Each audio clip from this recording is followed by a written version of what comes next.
आज बात करते हैं भारतीय न्यायपालिका के सबसे ताकतवर पद की, चीफ जस्टिस ऑफ इंडिया। और अब इस कुर्सी पर हैं जस्टिस सूर्यकांत। तो कौन है वो और सीजेआई की कुर्सी इतनी पावरफुल क्यों होती है? चलिए आज इसी पर बात करते हैं। 53, ये नंबर याद रखिए, ये है जस्टिस सूर्यकांत का नंबर। वो बने हैं भारत के 53rd chief justice of India. 24 नवंबर 2025 को उन्होंने जस्टिस भूषण आर गवई की जगह ली और ये बड़ी जिम्मेदारी संभाली। तो आज हम दो चीजें समझने वाले हैं।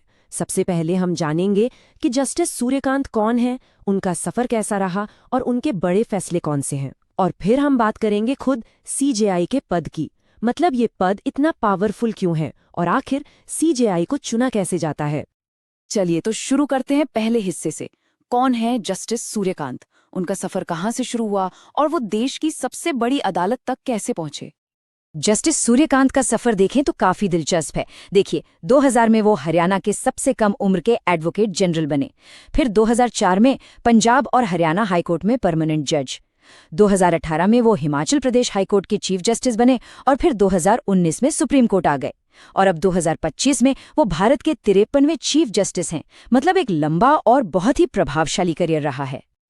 कहते हैं ना, किसी भी जज की असली पहचान उनके फैसलों से होती है। तो चलिए अब जस्टिस सूर्यकांत की कुछ ऐसे ही बड़े फैसलों पर नजर डालते हैं जिन्होंने देश पर एक गहरा असर डाला है। सबसे पहले बात करते हैं सबसे चर्चित मामले की, आर्टिकल 370। जस्टिस सूर्यकांत उस 5 जजों की बेंच का हिस्सा थे जिसने जम्मू कश्मीर से आर्टिकल 370 हटाने के केंद्र सरकार के फैसले को सही ठहराया था। ये एक ऐसा फैसला था जिसने देश का नक्शा और सियासत दोनों ही बदल दिए। फिर आता है दिल्ली सरकार और केंद्र के बीच अधिकारों की लड़ाई का मामला। इनकी बेंच ने फैसला सुनाया कि दिल्ली की चुनी हुई सरकार का एडमिनिस्ट्रेटिव सर्विसेज पर कंट्रोल होगा, हाँ, पब्लिक ऑर्डर, पुलिस और जमीन को छोड़कर। इस फैसले ने केंद्र और राज्यों के बीच सहकारी संवाद के सिद्धांत को और मजबूत किया। एक और बड़ा मामला था बिहार के कास्ट बेस्ड सर्वे का। जस्टिस सूर्यकांत की बेंच ने पटना हाईकोर्ट के उस फैसले को सही माना जिसमें सर्वे को जारी रखने की इजाजत दी गई थी।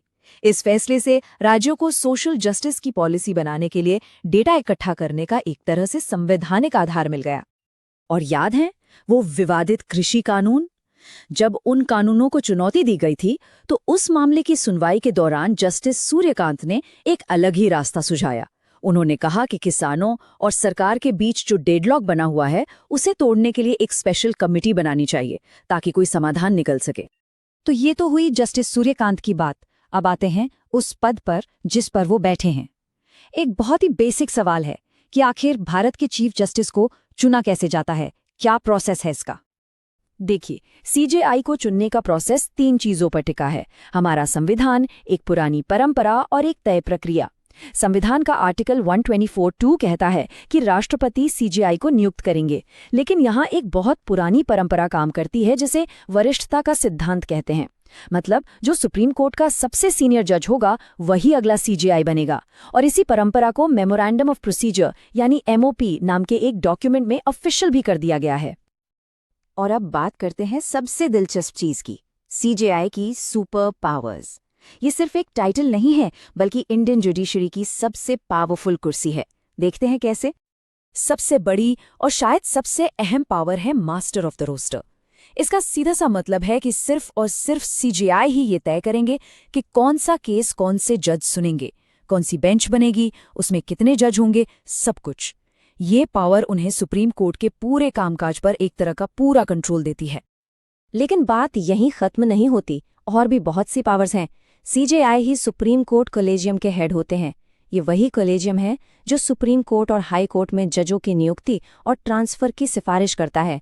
इसके अलावा वो कोर्ट के एडमिनिस्ट्रेटिव हेड भी होते हैं। स्टाफ की नियुक्ति से लेकर नियम बनाने तक सब उनके हाथ में होता है। और हाँ, जो पब्लिक इंटरेस्ट लिटिगेशन यानी पीआईएल का कॉन्सेप्ट है उसे आगे बढ़ाने में भी सीजेआई का बहुत बड़ा रोल होता है।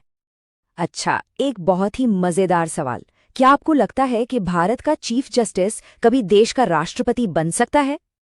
जवाब है हाँ, बिल्कुल बन सकते हैं।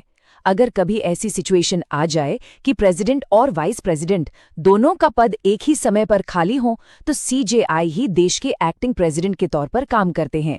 और ऐसा हो भी चुका है। जस्टिस एम हिदायतुल्ला अकेले ऐसे सीजेआई हैं जिन्होंने ये जिम्मेदारी निभाई है।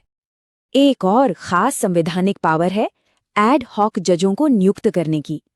इसका मतलब है कि अगर सुप्रीम कोर्ट में किसी केस की सुनवाई के लिए जजों की संख्या कम पड़ रही है, जिसे कोरम कहते हैं, तो सीजेआई के पास ये पावर है कि वो हाई कोर्ट के किसी जज को कुछ समय के लिए सुप्रीम कोर्ट में नियुक्त कर सकते हैं ताकि कोर्ट का काम न रुके।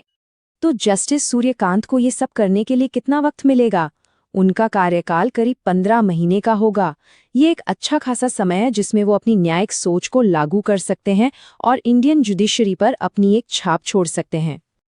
तो आखिर में सवाल यही बचता है, इतनी सारी शक्तियों के साथ और अपने पिछले फैसलों को देखते हुए जस्टिस सूर्यकांत अपने करीब 15 महीने के कार्यकाल में भारतीय न्यायपालिका पर क्या छाप छोड़ेंगे, उसे कौन सी नई दिशा देंगे? खैर, ये तो एक ऐसा सवाल है जिसका जवाब